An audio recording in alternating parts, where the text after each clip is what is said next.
mas a cruz não conseguiu vencer o autor da nossa vida. Ele está vivo, Ele ressuscitou. Você pode dizer isso comigo? Ele está vivo, Ele ressuscitou. E nós temos a alegria de poder celebrar a morte e a ressurreição de Cristo e poder dizer o quanto nós somos gratos a Deus pela tão grande salvação que Ele nos outorgou.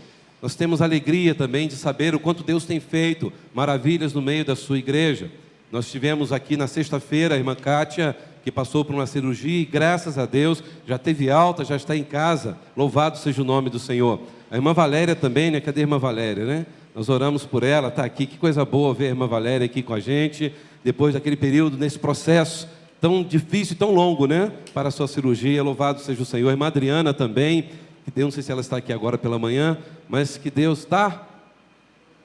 Louvado seja o nome do Senhor. A irmã Adriana está lá em cima, né? Não, né? Acabou de subir ali, né? Nós estamos felizes de ver a irmã Adriana, ver o que Deus fez na sua vida, tem feito e continuará fazendo para a glória dele. Abra sua Bíblia, por gentileza, no livro do profeta Isaías, capítulo 53. Esse é o texto que nós vamos meditar nesta manhã por alguns minutos, para depois celebrarmos a ceia do Senhor. Profeta Isaías, capítulo 53.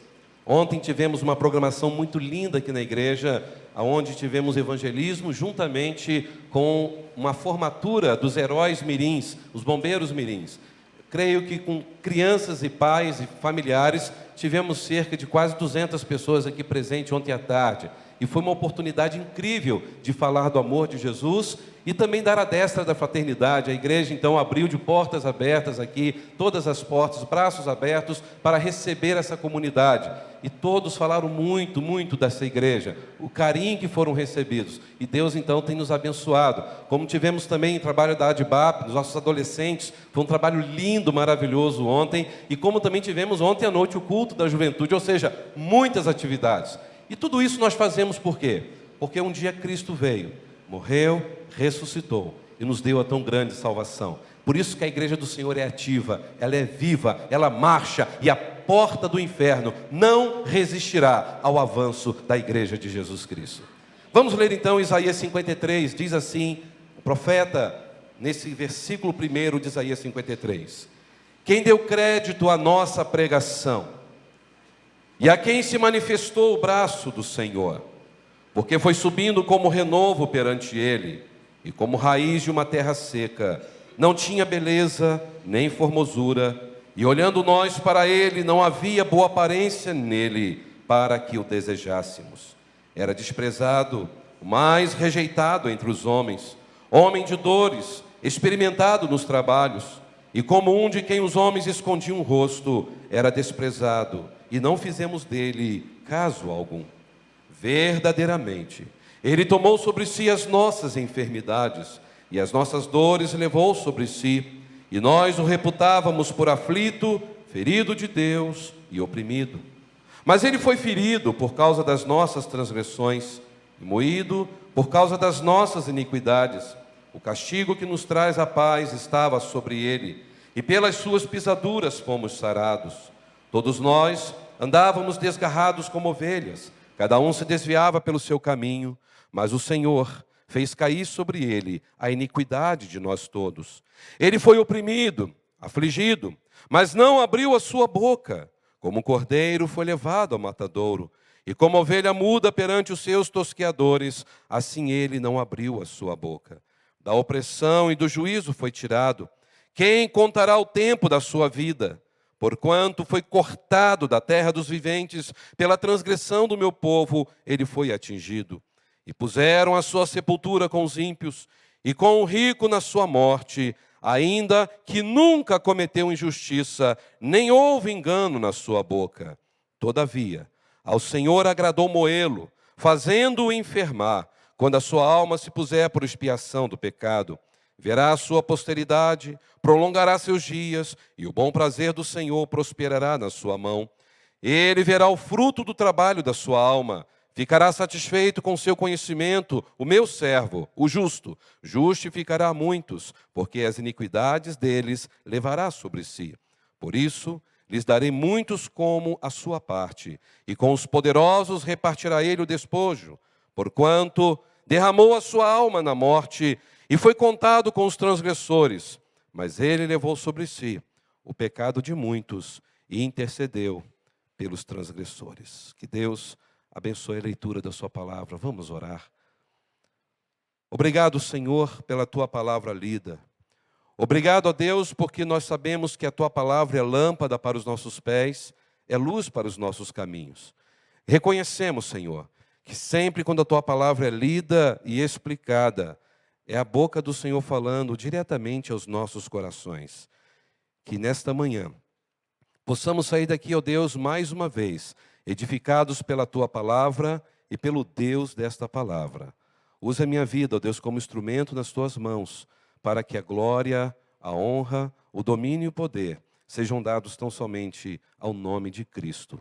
E é neste nome que nós oramos, aquele que é a razão da nossa existência, Jesus Cristo, o nosso Salvador. Amém. É espantoso quando nós olhamos um texto escrito por um profeta que viveu pelo menos 700 anos antes de Cristo.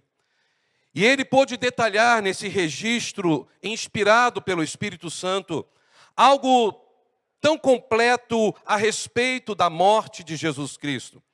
Meus queridos irmãos e amigos, Isaías estava vendo o fato aqui pela ação do Espírito de Deus. Aquilo que cerca de 7 séculos depois foi registrado por Mateus, lá no capítulo 28, ao narrar a crucificação de Jesus Cristo.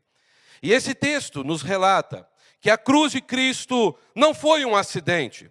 A cruz de Cristo foi um cumprimento da vontade de Deus. Ou seja, nós entendemos perfeitamente que Jesus nasceu para morrer. Jesus nasceu para ser o nosso substituto. Jesus veio a este mundo e ele marchou resoluto para a cruz como um rei caminhando em direção ao dia da sua coroação. Isso prova o quanto Deus nos amou ao entregar o seu Filho e tudo isso ter sido preparado antes mesmo da fundação deste mundo, como diz 1 Pedro 1, 19 e 20. Jesus veio para ser o nosso substituto. A cruz, a vergonha, a humilhação de Jesus prova exatamente o que era o amor incondicional. Deus expor o seu Filho ao ridículo naquela cruz, à humilhação, e fazendo tudo isso por amor. Amor a mim, amor a você. Quais são as lições da morte de Cristo que nós podemos extrair tanto aqui em Isaías, como também no Novo Testamento, em que veremos mais à frente, mais a seguir? Lições da morte de Cristo. A primeira lição que eu aprendo na vida de Jesus e na sua morte e ressurreição é que com a morte de Jesus Cristo na cruz, nós compreendemos que tudo isso só aconteceu porque foi plano de Deus, mas não foi consequência de uma sagacidade humana. Jesus não foi para a cruz por causa de um plano cruel do ser humano. Não foi isso. Não foram os homens que conseguiram levar Jesus para a cruz. Não foi consequência humana. O texto nos deixa claro, em Isaías 53, versículo 4, verdadeiramente, Ele tomou sobre si as nossas enfermidades, e as nossas dores Ele levou sobre si. E nós o reputávamos por aflito, ferido de Deus e oprimido. E o profeta vai dizer o que no verso 5? Mas Ele foi ferido, por causa de quê?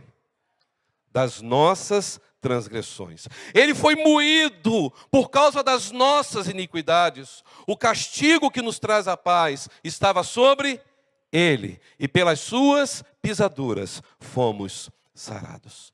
Meus queridos irmãos, quando nós olhamos para a história mundial, nós precisamos entender que por pior que seja o cenário político, religioso e moral, por pior que seja o cenário de guerras, de doenças assustando as nações, Deus, somente Deus tem todo o poder para virar a mesa. Somente Deus pode agir sobrenaturalmente. Somente Deus pode provocar um fato novo. Deus, somente Ele, pode trazer nesse tempo de crise política um poderoso reavivamento espiritual, porque Ele é Senhor e a sua verdade vai reinar para todo sempre. Louvado seja o nome do Senhor.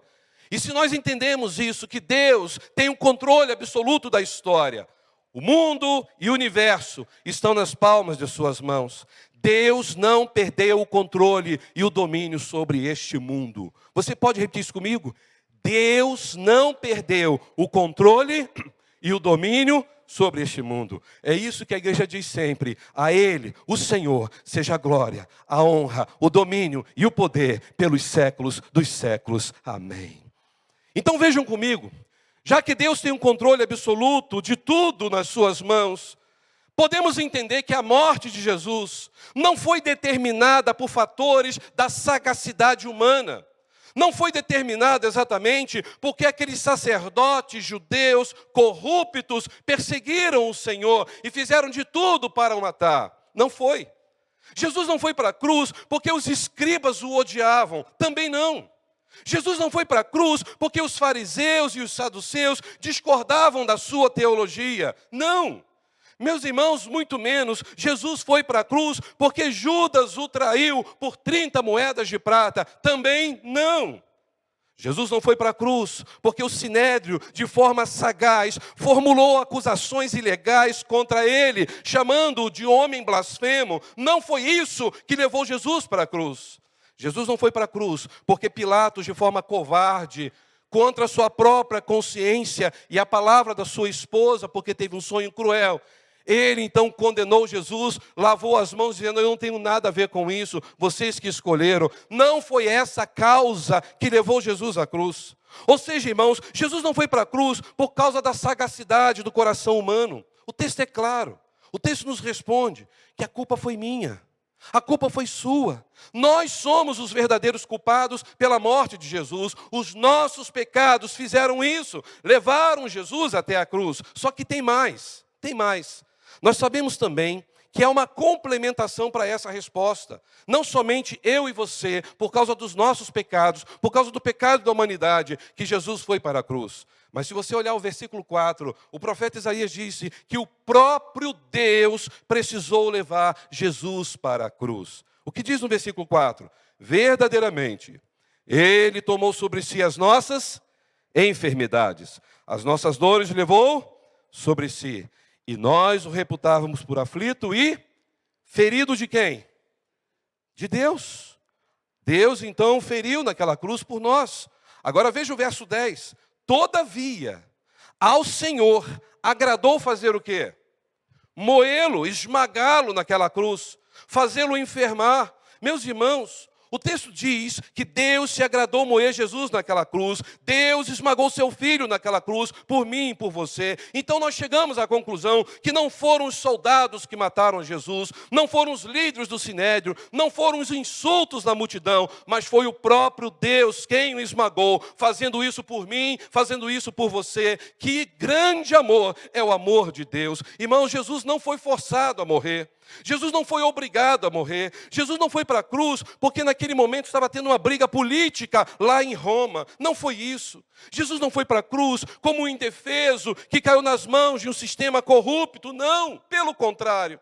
Jesus veio a este mundo para cumprir os propósitos eternos de Deus. Jesus já veio ciente de que Ele iria morrer. Ele já veio para a cruz. É por isso que muitos teólogos gostam de afirmar de antes Deus dizer lá em Gênesis 1, haja luz, Deus já tinha falado, haja cruz. Ele veio ciente para morrer.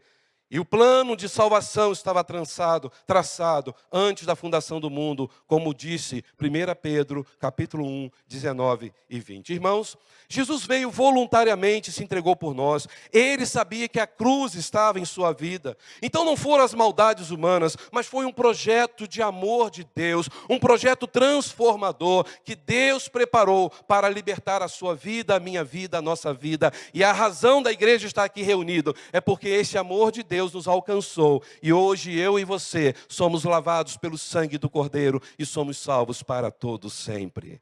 Meus irmãos, essa é a primeira lição que aprendemos nesse texto. A morte de Jesus não foi causada por causa da sagacidade humana, mas foram por causa dos nossos pecados. Foi por causa do meu pecado, foi por causa do seu pecado. Segunda lição, eu vejo que a morte de Jesus na cruz também foi resultado de uma transferência de dor e culpa. Transferência de dor e culpa. Veja comigo o verso 11. Ele verá o fruto do trabalho da sua alma. Ele ficará satisfeito com o seu conhecimento. Meu servo, o justo, o que ele vai fazer? Justificará a muitos, porque as iniquidades deles levará sobre si. Por isso lhes darei a parte de muitos, com os poderosos repartirá ele o despojo, porquanto derramou sua alma na morte, foi contado com os transgressores, mas ele levou sobre si o pecado de muitos ou de todos? De muitos, e intercedeu pelos transgressores. Bom, alguns vão dizer, pastor, então isso aqui não dá base para a linha calvinista em dizer que Jesus, então, ele predestinou alguns porque ele morreu pelo pecado de muitos e não de todos. Pelo contrário, porque aqui estamos vendo mais uma vez a onisciência de Deus. Porque Deus sabia, como sabe, que nem todos iriam aceitá-lo como Salvador. Por isso Paulo disse com grande propriedade em Romanos 8, 29, o que dantes conheceu, também predestinou. Deus sabe quem vai realmente se arrepender aos pés de Jesus Cristo. O que é incrível, meus irmãos, quando eu vejo esse texto, é que lá no Getsêmani, quando Jesus pediu ao Pai, Pai, afasta de mim este cálice. Muitas pessoas acham que Jesus estava em agonia porque ele sabia o tipo de morte que ele iria ter. Mas, meus irmãos, não foi por causa da dor física que Jesus estava pedindo ao Pai a transferência daquele cálice. Erra quem pensa assim. Jesus, ele não estava com medo de sofrer no corpo o peso da mão humana. Não, ele já veio entendendo que iria passar por isso. Jesus estava angustiado porque ele teria que beber o cálice que não era dele. O cálice que era meu, o cálice que era seu. Que cálice é esse? Quando ele fala, afasta de mim este cálice. Que cálice é esse? O cálice da ira de Deus. Ter que beber a ira de Deus pelo pecado que ele não tinha cometido. Isso é o que Jesus estava passando. Ele teve que enfrentar a ira do próprio Pai, sem ele ter pecado. E Jesus estava angustiado, porque naquele momento no Getsêmani, ele estava entendendo ali que ele estava recebendo uma transferência de dor espiritual e culpa, porque ele estava assumindo a nossa culpa. Isso é uma transferência. Meus irmãos, a dor de ter que carregar o pecado de toda a humanidade, mesmo sendo santo. Você gostaria de ter que pagar um preço por algo que você não fez? Ninguém aqui gosta disso, não é mesmo? Ser acusado por um delito que você não cometeu. Pois é, Jesus pagou um preço que era nosso, não era dele. Aquela dor de se tornar sozinho o objeto da ira santa de Deus diante das nossas iniquidades. Meus queridos irmãos, Jesus suportou a vergonha por causa de mim e de você. E por causa dessa transferência de culpa, ele passou pela amargura da rejeição. Você gosta de ser rejeitado? Eu não gosto. Eu acredito que ninguém também. Mas veja comigo o versículo 3. Diz o texto, ele era desprezado e era o mais rejeitado entre os homens. Irmãos, em toda a história mundial, nunca alguém foi tão rejeitado como Jesus foi e ainda tem sido. Isaías foi claro aqui. Ele disse que Jesus foi o mais rejeitado entre os homens. Ele foi rejeitado pelo seu povo, porque diz em João capítulo 1 que ele veio para o que eram os seus, mas os seus não receberam. Jesus foi rejeitado pelos religiosos da sua época, que o chamaram de fanático, de blasfemo, de beberrão, de endemoniado, de filho de uma prostituta. Ou seja, Jesus foi rejeitado pelo seu povo, pelos religiosos, que deveriam vê-lo como Messias, mas não viram. Ele foi rejeitado pela mesma multidão, que momentos antes estava aplaudindo, dizendo, Hosana, Hosana, bendito é o que vem em nome do Senhor. E aquela mesma multidão, horas depois, estava gritando o quê? Crucificam-no, crucificam-no. Meus irmãos, na verdade, Jesus foi rejeitado desde o seu nascimento. Porque quem queria matar Jesus quando ele nasceu? Herodes. Pilatos covardemente o entregou para ser crucificado.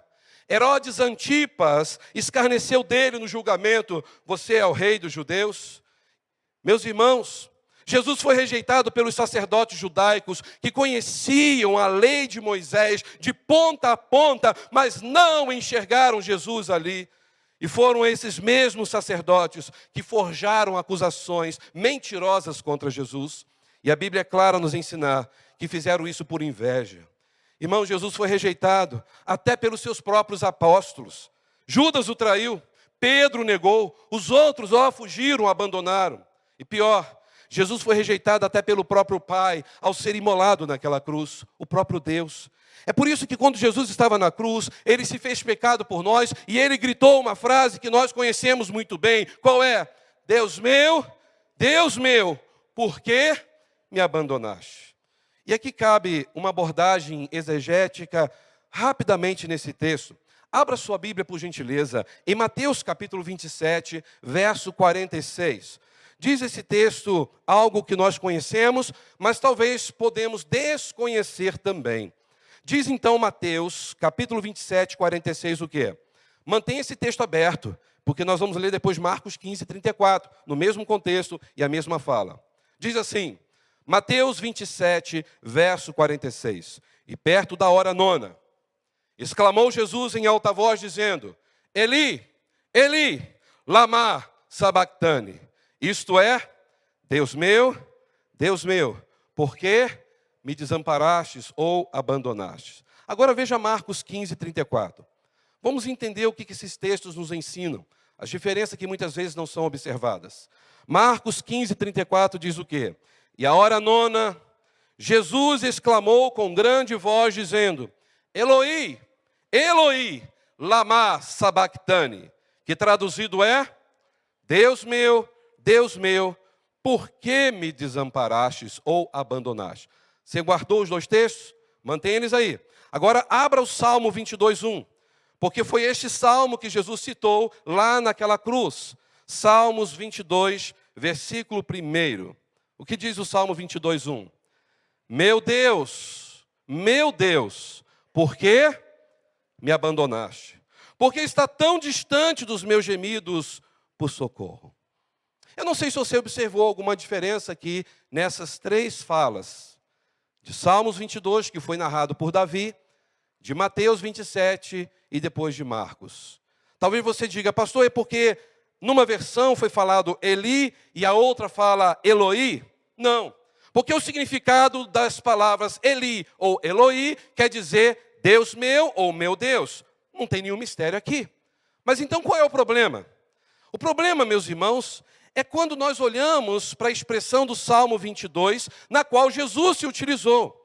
Porque lá no Salmo 22, quando você olha o texto no original, você vê lá a palavra Eli, Eli, lama azaphtani. Não é a mesma coisa? Não. Salmo 22 diz Eli, Eli, lama azaphtani. Se você não entendeu, são duas pronúncias parecidas, mas diferentes no significado. Uma é que os evangelhos citaram, usando a palavra hebraica, aramaica, de Jesus na cruz, que ele usou zavactani, com Z. Na nossa tradução está com S, né? Mas é zavactani. Mas o salmista vai falar azaphtani, sem o Z. Pastor, por favor me explique, qual a diferença de zavactani para azaphtani? Bom, aqui para mim está a beleza da interpretação bíblica. Porque no Salmo 22, quem fala era Davi, que estava passando por dores, por tribulações, por angústias, e ele estava se sentindo completamente abandonado.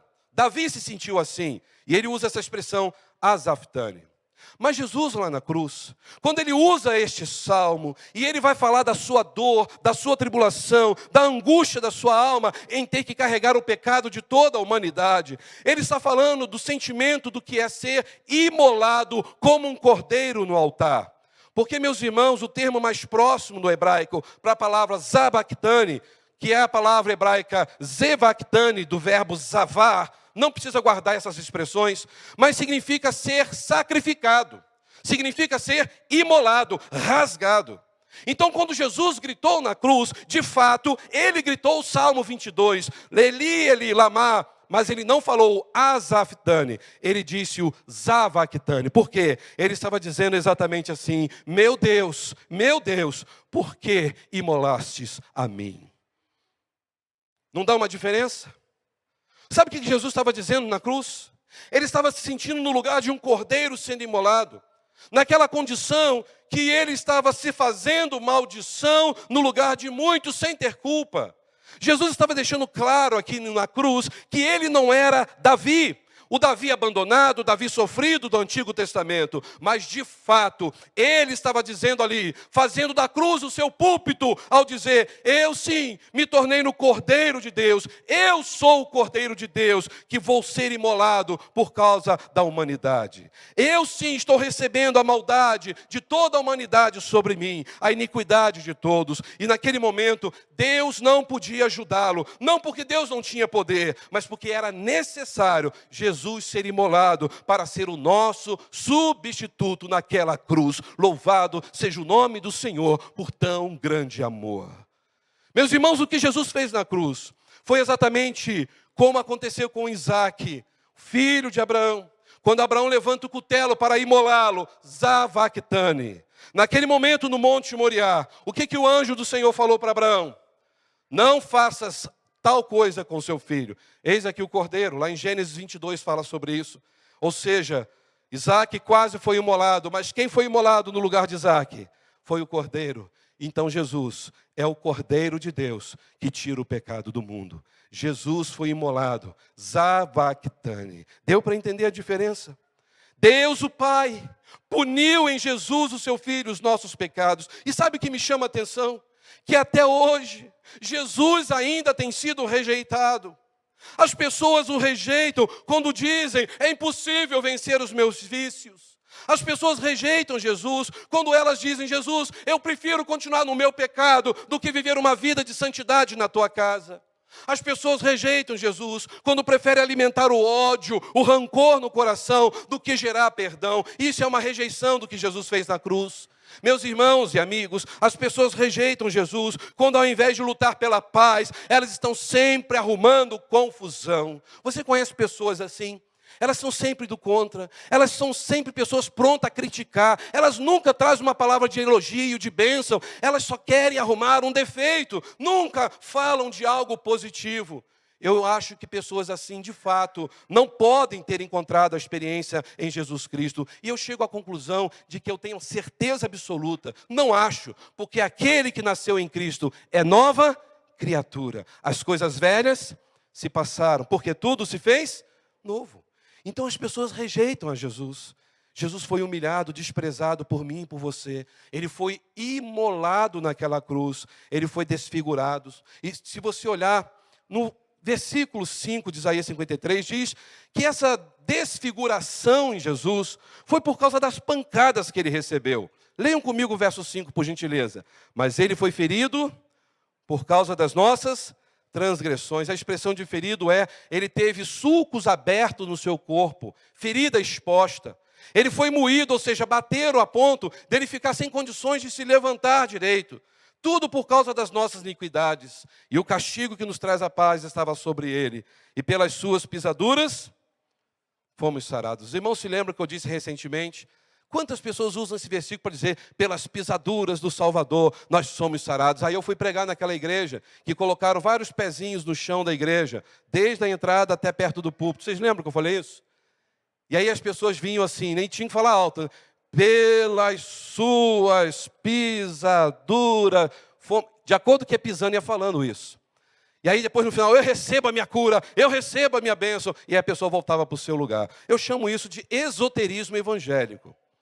E má interpretação do texto sagrado. Porque a expressão pisaduras aqui no hebraico é a palavra raburá.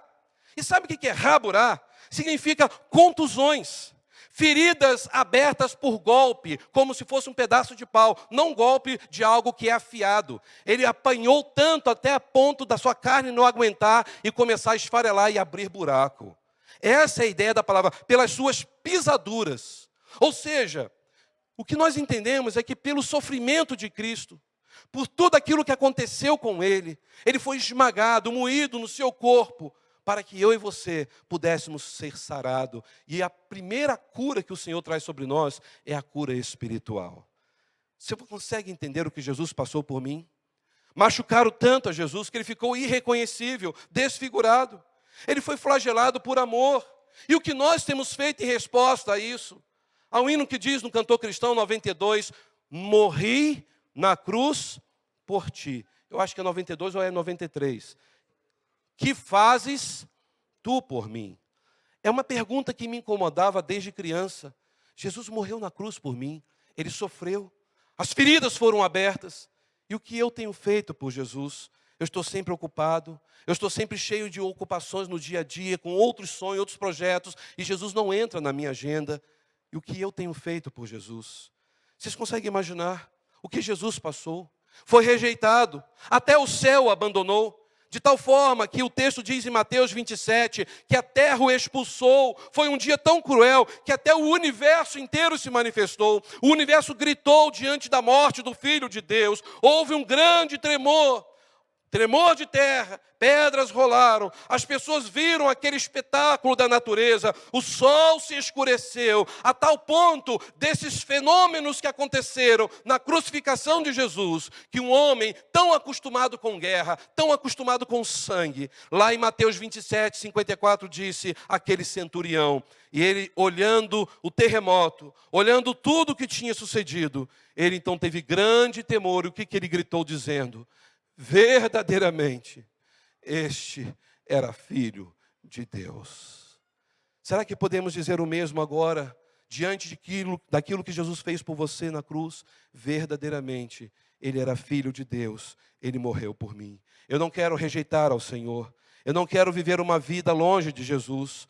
A terra o expulsou, o céu o abandonou. Foi um dia cruel no universo, foi um dia cruel na história da humanidade. E tudo isso aconteceu para a manifestação do amor, da graça e da glória de Deus. Por isso, aquele que experimenta a graça de Jesus, será impossível continuar vivendo com suas mágoas. Pastor, eu perdoo, mas fulano de tal eu não consigo engolir. Se você está vivendo esse tipo de vida, reavalie a sua conversão. Porque se você está em Cristo, você vai amar, você vai perdoar. Não quer dizer que você vai ficar de beijo e abraço com aquela pessoa, mas você não vai ter mais rancor no coração. Sabe por quê? Porque o sangue de Jesus te purificou de todo o pecado. Será impossível continuar preso nos seus vícios, que tem destruído você diariamente, que tem destruído o seu corpo, que deveria ser templo do Espírito Santo. Será impossível continuar achando que igreja não é tão necessário frequentar. Eu posso ir uma vez ou outra, não há necessidade de ir sempre na casa de Deus. Isso pode ser fanatismo. Aquele que é lavado pelo sangue do Cordeiro, aquele que é transformado, ele pode dizer, como disse o salmista no Salmo 84, quão amáveis são os teus tabernáculos, ó Senhor dos exércitos. Eu prefiro estar na tua casa um dia do que 1000 em outro lugar. É o prazer do crente reunido aos pés do Salvador Jesus Cristo. E eu digo para os irmãos, nada substitui essa comunhão que nós estamos tendo aqui em nome de Jesus Cristo. Porque Jesus, ele transferiu a nossa dor, a nossa culpa sobre ele, por amor a mim, por amor a você. E o que nós temos feito por Jesus? Essa foi a segunda lição. Mas eu encerro na última lição dizendo que lá na cruz, Jesus nos mostrou que Ele tirou da morte a última palavra. Lá na cruz, Ele tirou da morte a última palavra, porque quando Ele entregou o Espírito ao Pai, nós aprendemos que no terceiro dia Ele ressuscitou. Vamos falar juntos? Ao terceiro dia Ele ressuscitou. E não só ressuscitou, como Ele prometeu, eis que eu estarei todos os dias. Com quem? Com vocês. E estarei até quando? Até a consumação dos séculos. Sabe o que significa? Jesus está aqui com a gente. Eu e você podemos não ver. Nós podemos nem aqui agora, nesse momento, saber onde Ele está. Mas como diz Apocalipse, Ele não só está entre nós, como Ele está em nós. Ele anda no meio da sua igreja e Ele sonda o nosso coração. Ele sabe o que você está passando, Ele está aqui. E sabe por que Ele está aqui? Porque Ele venceu a morte, Ele ressuscitou, Ele é Senhor da glória para sempre. Veja comigo agora Mateus 28, esse último texto que diz no versículo 2 o seguinte: depois de toda aquela cena de horror, de terror, eis que houver um grande terremoto, porque assim como houve um terremoto na sua morte, houve um terremoto na sua ressurreição. E diz então: o anjo do Senhor descendo do céu chegou, removeu a pedra da porta e sentou-se sobre ela. E o seu aspecto era como um relâmpago, suas vestes brancas como a neve. E os guardas com medo dele, a palavra medo aqui no grego é a palavra fobia, eles estavam com fobia, ficaram apavorados, muito assombrados, caíram como mortos. A ideia do texto é que eles desmaiaram. Imagina aqueles homens barbudos, fortes, todos cheios de armamento, ao olhar aquilo, eles não suportaram ver a manifestação da graça, do poder de Deus. E diz no verso 5 que o anjo, respondendo, disse às mulheres, engraçado que aqueles homens desmaiaram, mas as mulheres não, né? Parabéns, mulheres. E que o anjo disse, bom, abrindo parênteses, já falaram que se o homem experimentasse o que é a dor de um parto, o homem morria antes. Que a mulher, só ela consegue aguentar a dor do parto, né? Fecha parênteses. Não é palavra minha não, é palavra dos médicos, né? O anjo então disse para as mulheres, porque os homens estavam aonde? Na casa, escondidos, com medo. Mas as mulheres estavam ali, mesmo se fossem mortas, elas estavam ali. E o que o anjo disse para elas? Não tenhais medo. Eu sei que vocês estão buscando Jesus que foi crucificado. E olha que coisa poderosa no versículo 6. Ele não está aqui, porque já ressuscitou, como havia dito. Vinde, vede o lugar onde o Senhor jazia. Ide imediatamente e digam aos seus discípulos, os covardes, os marmanjos que deveriam estar aqui, diga lá para eles, já ressuscitou dentre os mortos, e eis que ele vai adiante de vós para Galiléia, ali o vereis, e eu vou-lo tenho dito. Sabe o que é incrível, irmãos? Que quando a gente olha esse momento, a gente vê a emoção que essas mulheres sentiram, principalmente Maria Madalena, quando ela olhou para aquele homem pensando ser um jardineiro, e era Jesus Cristo, e ela falou, Senhor, me diga onde colocou o corpo dele, me diga, porque eu quero ir lá apenas ver, eu quero colocar os perfumes. E no momento que Jesus falou, Maria, ele falou o nome dela, aquilo mexeu com a sua estrutura, e ela disse imediatamente, Raboni, mestre. Foi a coisa mais linda na vida dela, porque Jesus a chamou pelo nome. Até então, ela não tinha reconhecido Jesus. Sabe o que isso mostra para mim e para você? Que Jesus olha para mim e para você nesta manhã e te chama, cada um de nós pelo nosso nome. E Ele diz, eu estou aqui. Eu tirei da morte a última palavra. Eu venci e eu sou eterno. E eu cuido da sua história. Eu estou trabalhando na sua vida. Mas antes disso acontecer, Jesus precisou dar em mim um relatório para o Pai, em João capítulo 19, 30, lá na cruz. Naquele palco que ele estava pregando, pendurado numa cruz, aonde ele disse 7 palavras. 7 palavras. E antes de dizer, Pai, em tuas mãos entrego o meu espírito, ele disse uma palavra que nós conhecemos bem. Qual é? Está consumado. Alguns acharam que Jesus estava dizendo, estou acabado. Estou derrotado, perdi tudo aquilo que eu fiz nesses 3 anos. Só que é ignorante quem pensa assim do texto sagrado. E eu sempre gosto de reprisar alguns ensinamentos para os irmãos guardarem no coração. Porque quando Jesus gritou na cruz, ele gritou a expressão grega, tetelestai. É fácil dizer, não é mesmo? Vamos falar juntos? Tetelestai. Que palavra poderosa, está consumado. Para a língua portuguesa pode ser exatamente essa ideia, está terminado, olha, eu estou acabado, eu não tenho mais forças, mas não, para o grego tem coisas incríveis por trás dessa palavra tetelestai, pelo menos 3 que tem a ver com Cristo. Primeiro sentido, lembra que eu já disse aqui, quando um pai chegava para um filho e falava, filho, você precisa fazer essa e essa tarefa, arrumar a sua cama, depois ir lá na padaria. Aí quando o filho terminava tudo o que ele tinha que fazer, papai, tetelestai, eu cumpri aquilo que o Senhor mandou fazer. Esse é o primeiro significado. O segundo significado era quando a pessoa estava devendo alguma coisa, cheio de dívidas. Quantos estão com dívidas? Não, precisa não, por favor. E está cheio de boleto em casa. Alguém me disse recentemente, pastor, eu tenho tanto boleto que parece uma outra Bíblia. Então, para que você faz tanta dívida, meu filho? Você está gastando mais do que ganha. Isso é irresponsabilidade.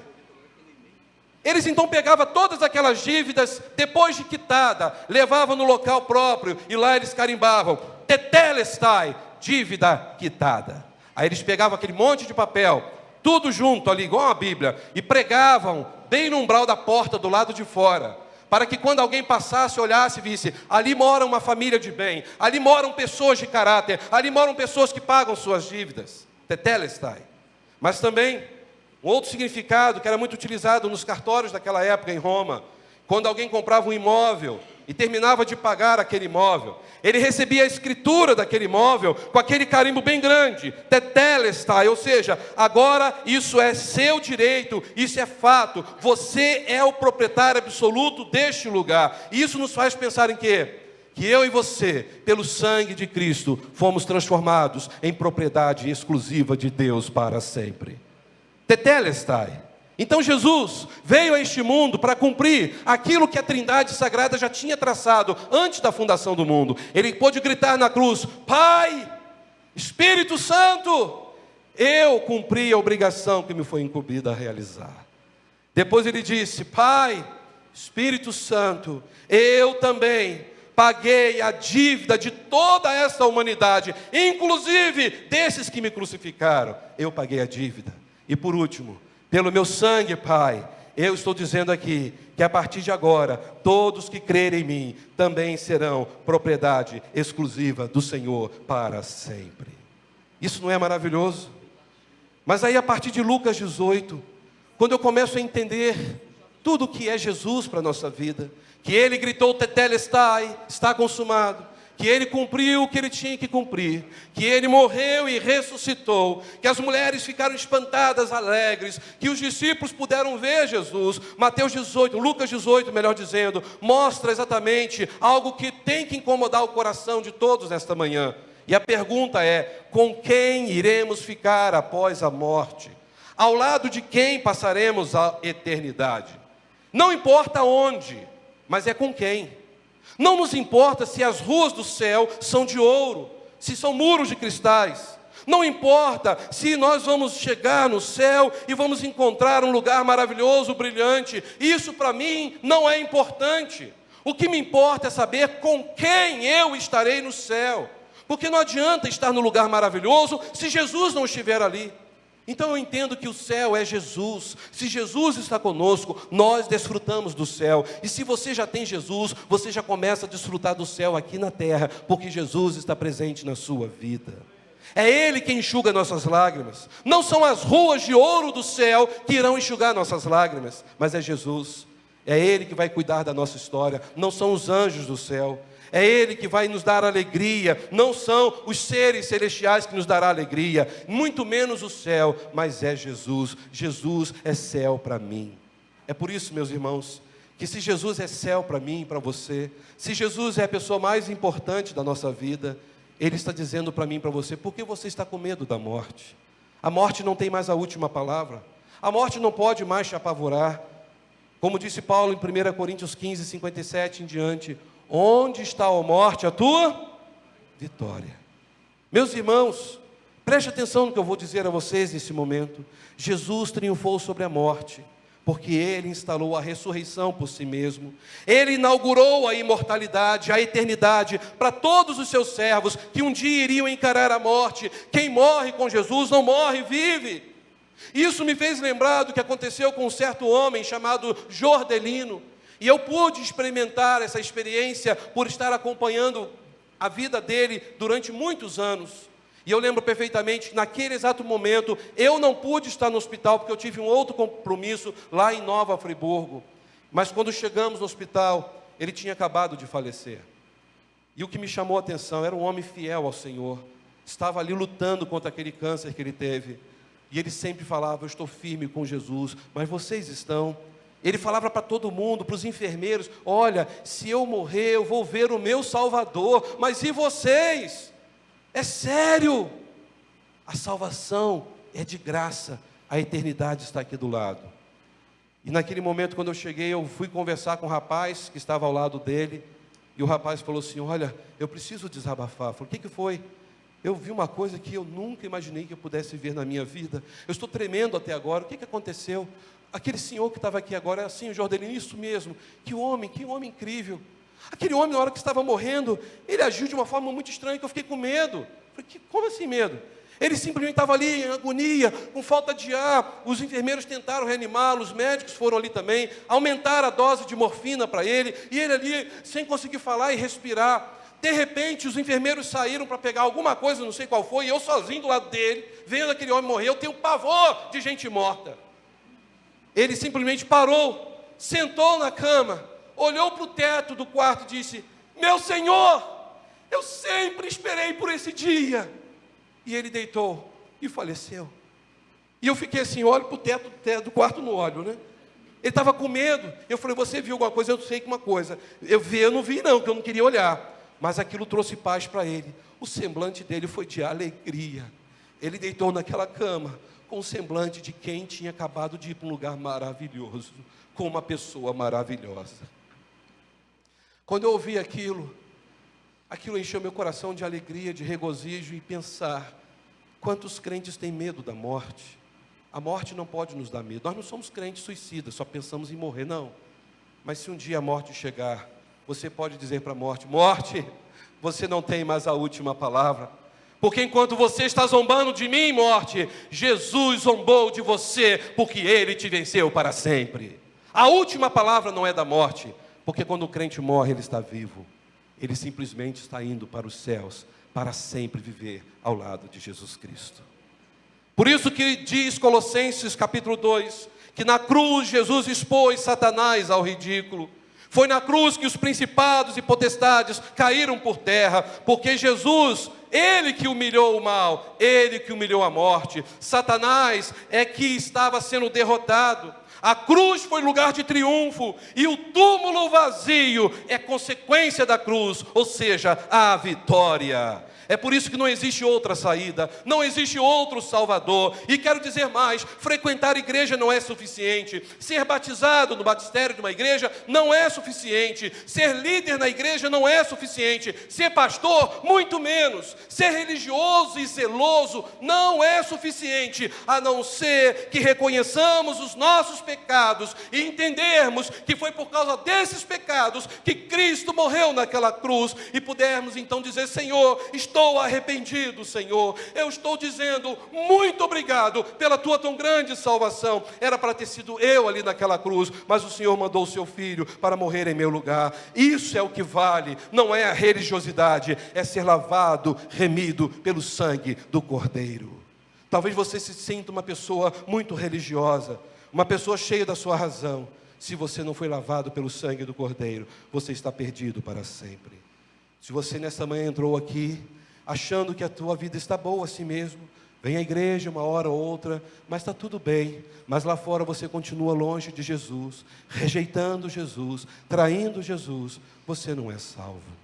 Jesus está te dando uma oportunidade ímpar nesta manhã, para você voltar ao primeiro amor, se entregar de coração a Ele e dizer: Pai, obrigado, porque o meu maior inimigo já foi derrotado, e a morte também foi derrotada, e a última palavra não é mais da morte, mas é do Senhor. Pai, obrigado pelo teu grande amor. Pai, obrigado pela tua restauração. Pai, obrigado pelo teu perdão. Obrigado pelo recomeço. Obrigado por me dar uma página em branco para recomeçar a história da minha vida. Eu quero convidar você a fechar os seus olhos nesse momento que antecede a celebração da ceia do Senhor. Talvez você precise pensar um pouco mais em tudo que Jesus fez naquela cruz. Nós cantamos agora há pouco esse cântico que diz: por amor, humilhado foi. Jesus se entregou, Ele morreu sozinho naquela cruz. Ele pôde gritar que Ele estava sendo imolado naquela cruz, e Ele passou tudo isso por amor a mim, por amor a você. E o que você tem feito diante desse tremendo amor? A eternidade está aqui do nosso lado.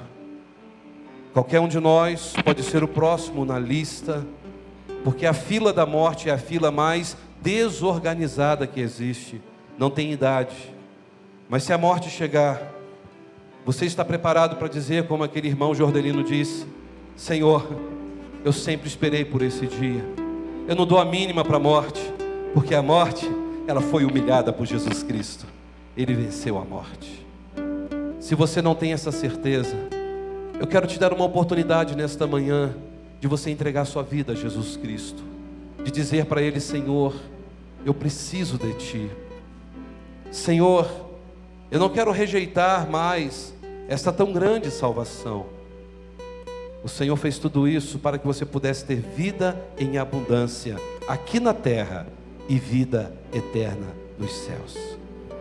Eu convido a igreja a ficar em pé. E eu quero convidar você.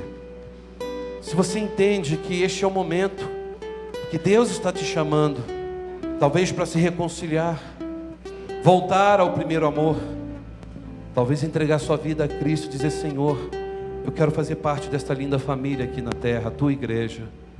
Eu reconheço o quanto o Senhor me amou. Eu te desafio a sair do seu lugar e vir aqui. Eu quero te dar um abraço, eu quero orar por você. Eu quero colocar sua vida diante do Senhor. Todos nós somos pecadores. Se não fosse a graça de Jesus, o sangue de Jesus sobre nossas vidas, seríamos os mais miseráveis pecadores deste mundo. Então não tenha vergonha de fazer isso. Jesus não teve vergonha de ficar nu naquela cruz, rasgado naquela cruz, ensanguentado naquela cruz, por amor a você. Louve a Deus comigo. Não deixe essa oportunidade passar. O amor de Cristo nos constrange. Esse Cristo está aqui. Você quer entregar sua vida a Cristo? Vem aqui agora. Não perca mais essa oportunidade. Louve ao Senhor, em nome de Jesus.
Senhor, pensou em mim, me amou como a flor machucada no jardim, morreu por mim, pensou em mim, me amou. Obrigado, Deus, por esse tão grande amor. O apóstolo Paulo foi muito feliz quando disse que o teu amor não tem como medir a altura, a largura ou a profundidade. porque o teu amor excede a nossa razão. Que amor é esse, Senhor, capaz de dar a vida em favor de pessoas até mesmo que iria rejeitá-lo. Ó Senhor, eu não imagino a dor do coração ao ver um filho naquela cruz, sendo rasgado, humilhado, cuspido, zombado. Mas pior, muitos hoje que se dizem religiosos continuam rejeitando Jesus Cristo. Ó Pai, nos perdoe se ao lidar com o nosso próximo nós temos rejeitado a Cristo, se ao tomarmos certas decisões estamos rejeitando Cristo. Nos perdoe, ó Deus, porque podemos ser muitas vezes como Judas, que até pregar o Evangelho ele pregou, mas ele foi para o inferno. Nos perdoe, Senhor. Ajuda-nos a entender que religiosidade não vai nos salvar, somente Cristo Jesus, o nosso eterno Salvador. Obrigado, Senhor, pelo teu amor derramado por nós. Obrigado porque nesta manhã podemos relembrar tudo que o Senhor fez naquela cruz em nosso lugar. Ajuda-nos, ó Pai, para que possamos desfrutar com intensidade desse amor do Senhor em nossas vidas, para que esse amor não fique apenas guardado conosco, mas para que possamos ser a carta escrita do Senhor por onde quer que vivamos, para que todos possam sentir em nós o perfume de Cristo, para que as pessoas vejam em nós a glória do Senhor sendo refletida em nossos rostos. Nos perdoe, Senhor, se não temos amado o próximo como deveríamos. Nos perdoe, Senhor, se nós temos estado na tua casa, mas não temos amado e só reclamado. Nos perdoe, Senhor, se o pecado tem sido sempre amigo da nossa vida. Pedimos perdão nesta manhã e pedimos que o Senhor nos ajude a viver uma vida segundo o teu coração.